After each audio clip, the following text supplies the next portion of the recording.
Tayo pa lumuot, manalangin, Ama namin na sa langit, pinupuri ka po namin at sinasamba.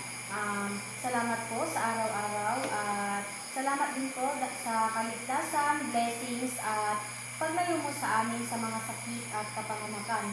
Naway gabayan niyo po kami at ang aming guro na siyang magtuturo sa amin at magbibigay kaalaman sa araw nito. Ito lamang po ang aming samot dalangin sa pangalan ni Jesus. Amen. May lumiban ba sa ating klase, class? Meron po. Sino-sino sila? Si Cyril at Rose Ann Ivan po. Ikinalulungkot ko na sila ay mahuhuli sa ating talakayan ngayong araw. Pwede mo bang basahin ang alituntunin na yan? Alituntunin, ayan, alerto at handa sa pagkatuto. Yumuko sa paggalang, ayusin ang sarili at nananatili sa tamang asal. Naiintindihan ba ang ating alituntunin, class? Opo! At ang ating bagong talakayan ay ang maikling kwento. Bago tayo dumako sa ating bagong talakayan ay magkakaroon muna tayo ng pagsasanay o pretest sa Ingles. Ito ay, ano nga ba ang nakikita nyo sa larawan na nasa inyong harapan, class? Ang kartero po, guro. Ano ang masasabi nyo sa larawan na yan, class? Na kung saan si Mang Boni po ay isang kartero o kartero na kung saan siya yung nagbibigay na ay nagpapadala ng mga mensahe at nagdadala siya ng mga sulat na nagpupunta siya sa bahay-bahay at ayun na. Mahusay. Pwede niyo bang bigyan ng 5 bagsak si Dayan, class? At ngayon, magkakaroon naman tayo ng balik-aral na kung saan pwede mo bang basahin ang panuto, Millie Joy? Panuto. Hanapin lamang ang mga salita na nasa loob ng kahon at bilugan nito. Ang grupong maunang matapos ay siyang makakatanggap ng gantimpala at kayo ay bibigyan ko lamang ng 1 minuto upang gawin ito. Naiintindihan niyo ba ang panuto, class? Opo! Ngayon, pwede niyo na simulan ito. Tapos na, class? Opo! Sino ang pwedeng magsabi o magsabi sa atin kung ano nga ba ang salitang nakapaloob dito? Dayan, pwede mo bang sabihin ito? Ang isa pong nahanap sa kahon na iyan ay ang tunggalian po, guro, at ang pangalawang nahanap po namin ay ang solusyon. Tama ba siya, class? Opo! Mahusay. Ngayon, bigyan naman natin siya ng 5 bagsak. At ngayon, bago tayo talagang dumako sa ating bagong talakayan, magkakaroon ulit tayo ng paglinang sa talasalitaan. Ito ay yung... Pwede mo bang basahin ang panuto, Dayan? Panuto. Ayusin ang mga salita ayon sa antas sa tindi ng kahulugan. Gamitin ang teknik sa pagkikilino. Ano yan? Pagkiklino. Pagkiklino, isulat ang sagot sa sagutang papel. Naiintindihan ba ang panuto, class? Opo! Ang ating talakayan, class, ay patungkol sa maikling kwento. Ang maikling kwento ay maiksing kwento na kung saan ay limitado lamang ang bilang ng tauhan at nag-iiwan din ng kapintalan sa mga mambabasa. So dito sa maikling kwento ay nababasa lang natin ng 1 upuan lamang. Kaya nga sinabing maikling kwento dahil 1 upuan lamang nating binabasa ito sapagkat ang mga tauhan ay limitado lamang ito. Ano nga ba ang maikling kwento, Millie? Ang maikling kwento siguro ay isang maiksing kwento lamang na kung saan limitado ang bilang ng tauhan at nag-iwan din ng kapintalan sa mga mambabasa. Mahusay. Ngayon, dumako naman tayo sa 4 na katangian ng maikling kwento. Pwede mo bang basahin ang una, Dayan? Una, maiksi at madaling basahin. Pangalawa, may isang tunggalian o suliranin. Pangatlo, limitado ang bilang ng tauhan. Pang-apat, mayroong simula, gitna at wakas. Panghuli ay nag-iiwan ng isang impression o aral sa mambabasa. So dito naman sa maiksi at madaling basahin, ito yung sinasabing maikling kwento na madaling basahin sapagkat nababasa lamang ng isang basahan or isang upuan lamang. Tapos sa susunod naman ay may isang tunggalian o suliranin. Alam naman natin na kapag sinabing maikling kwento ay may isang tunggalian lamang kung saan limitado lamang ang mga tunggalian sapagkat sinasabi dito na mas madaling maintindihan ng mambabasa ang maikling kwento dahil kokonti lamang ang mga suliranin at tunggalian dito. Dito naman sa limitado ang bilang ng tauhan. Alam naman natin kapag sinabing maikling kwento ay limitado talaga ang bilang ng tauhan sapagkat na may isang kwento lamang na iisa ang kanyang tauhan, dadalawa dahil para mas maintindihan ng mambabasa at hindi sila maguluhan. Ang susunod naman dito ay mayroong simula, gitna at wakas. Alam naman natin na kapag ang maikling kwento ay walang gitna, hindi natin malalaman kung ano nga ba ang pangyayari ng isang kwento at kung walang wakas naman ay hindi natin maiintindihan ang kwentong ating binabasa. Kaya mahalaga na may simula, gitna at wakas sapagkat mas maiintindihan ng mababasa kung may simula, gitna at wakas. At ang panglima ay nag-iiwan ng isang impresyon o aral sa mambabasa. So dito naman is nagbibigay siya ng aral sa mambabasa sapagkat ang maikling kwento ay may kakintalan talaga sa kahuli-hulian na ating titignan dahil sa mga aral na ating mapupulot dito. Gaya nga lamang ng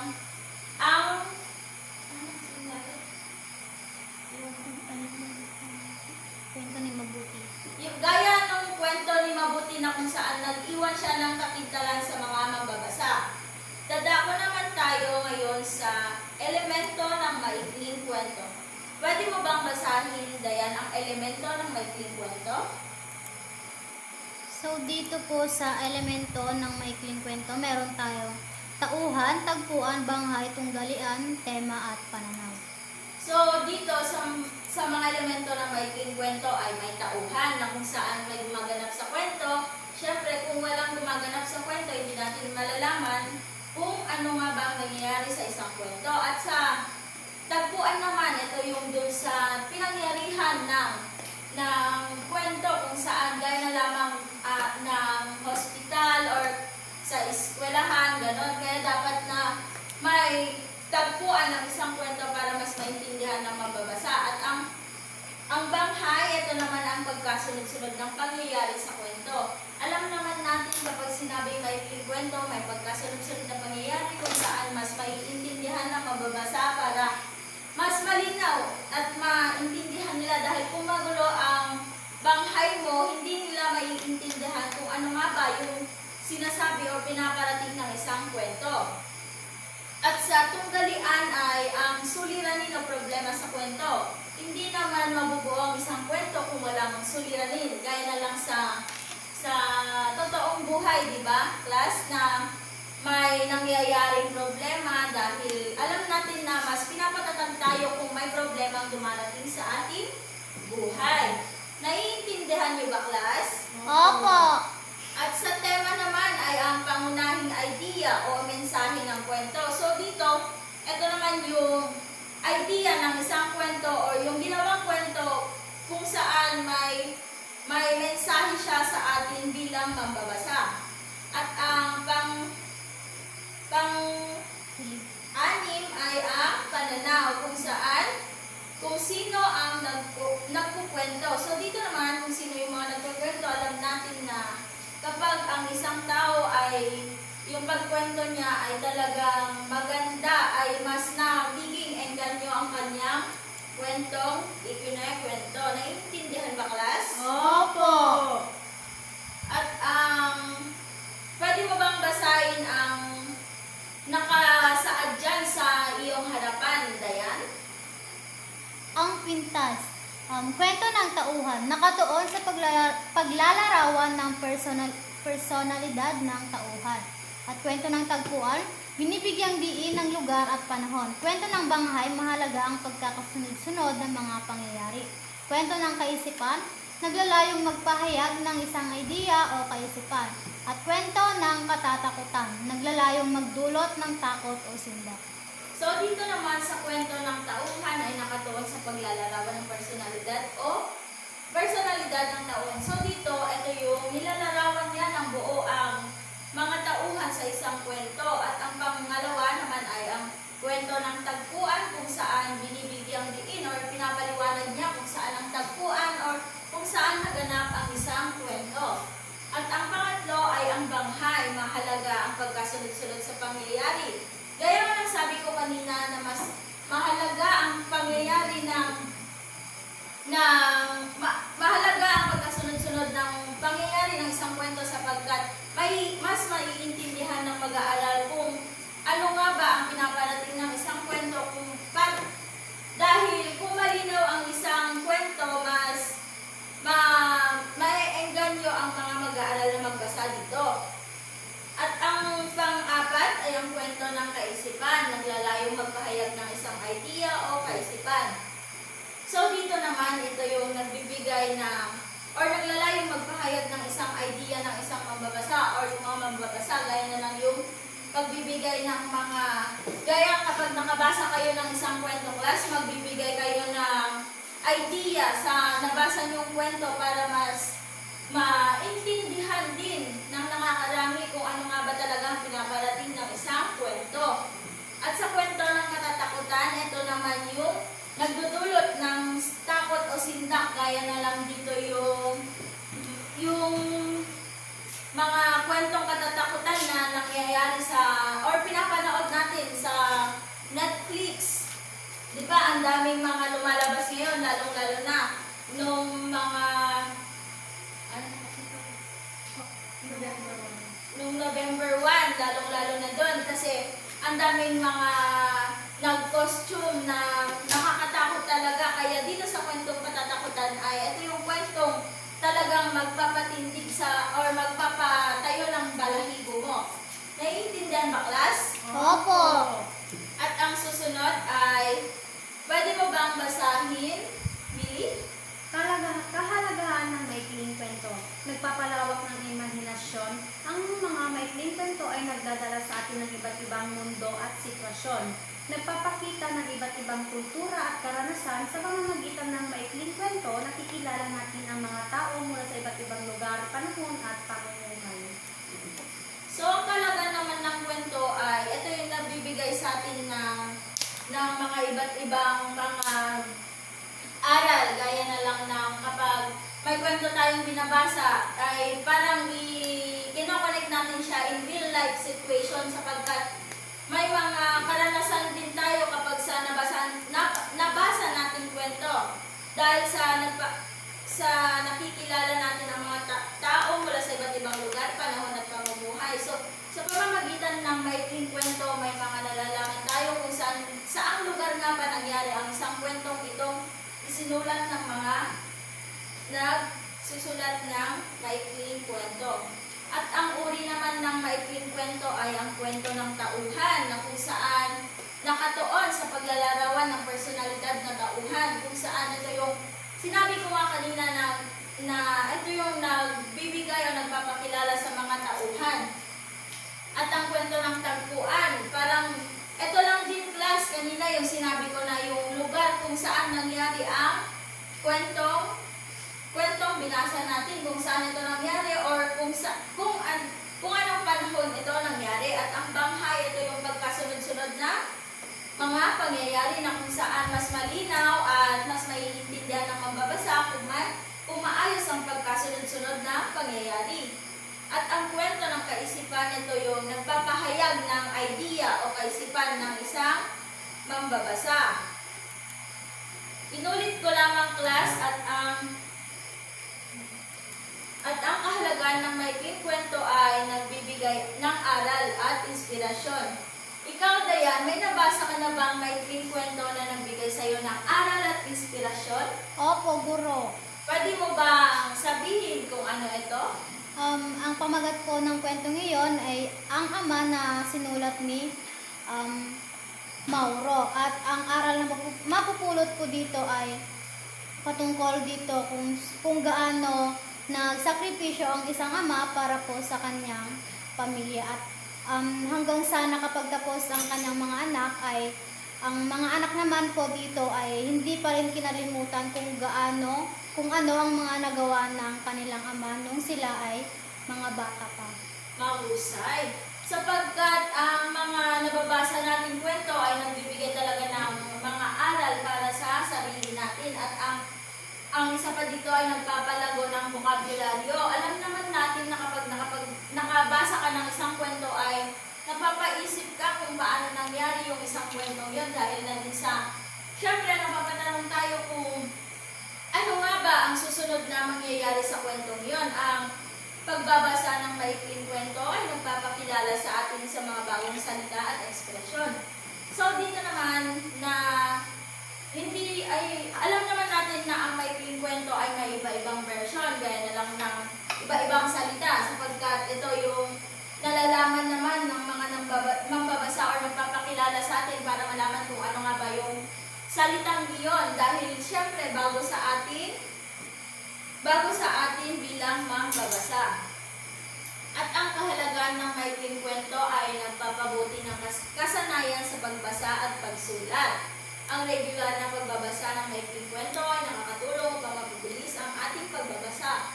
So dito, kapag nagbabasa tayo ng maikling kwento class, di ba mas ginaganahan tayo kung yung sa una pa lang ay napapatanong na tayo sa ating binabasang maikling kwento. At dito naman ay mas napagpapatibay ng maikling kwento ang pagiging mas bihasa tayo sa pagbasa, di ba class? Opo.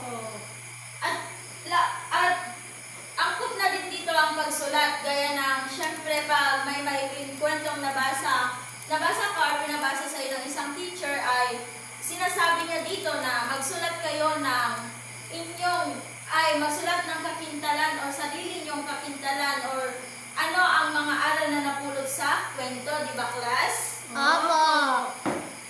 At ngayon, dadako naman tayo sa katanungan na kung saan bakit kailangan pag-aralan ang mga iba't ibang uri ng maikling kwento at mga layunin nito, Dayan?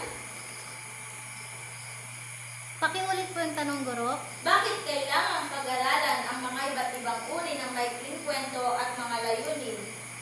So, napakahalaga na pag-aralan ang mga iyan sapagkat lalong-lalo na nga ang banghay na kung saan dito natin malalaman kung ano ang pagkasunod-sunod ng kwento.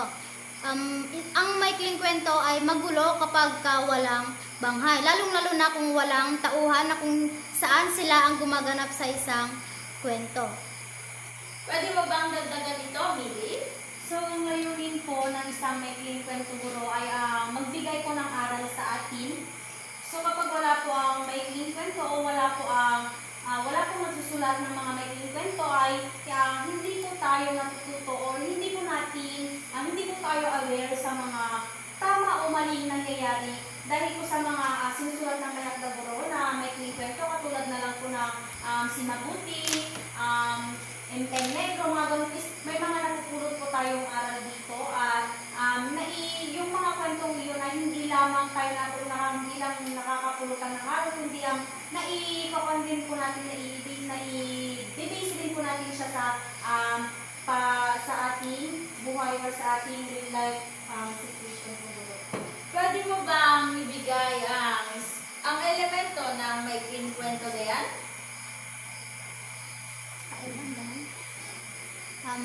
Tauhan, tagpuan, banghay, tunggalian, tema at ang pananaw po, Guro. Tama ba siya, class? Opo. Ngayon, bigyan nyo naman ng 5 bagsak ang inyong mga sarili. Ngayon, magkakaroon tayo ng isang aktibidad na kung saan ang panuto ay, pwede mo bang basahin, Billy Joy? Panuto, suriin ang tauhan, tagpuan, banghay, tunggalian, tema at pananaw ng maikling kwentong aking ipapakita.